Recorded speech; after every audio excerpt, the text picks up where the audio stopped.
paano natin mapapalaganap ang kamalayan tungkol sa mental health at kung paano tayo makakatulong sa mga taong may mental health issues.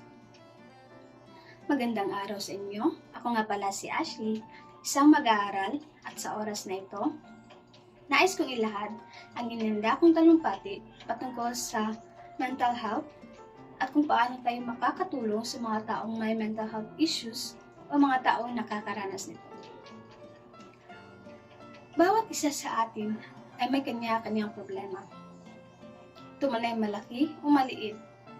Problemang minsan ay pinagmumulan ng mental health issues, katulad ng depression o anxiety.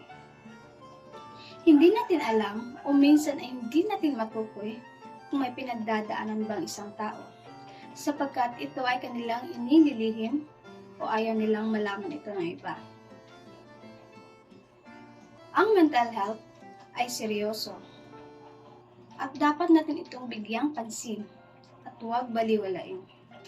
At base naman sa aking pananaliksik, ang mental health ay walang pinipiling edad, mapabata man o matanda.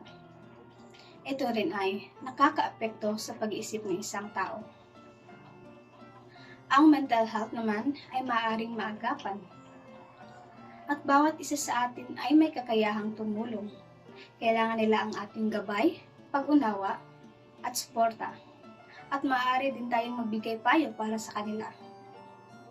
At hindi natin alam na ang simpleng tulong ay makakapagsalba ng buhay ng isang tao.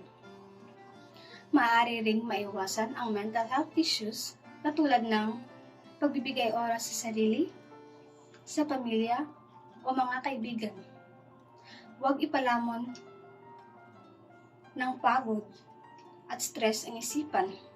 Hayaang maging masaya ang sarili, gawin ang mga nakapagpapasaya sa sarili. At yan lamang po, maraming salamat.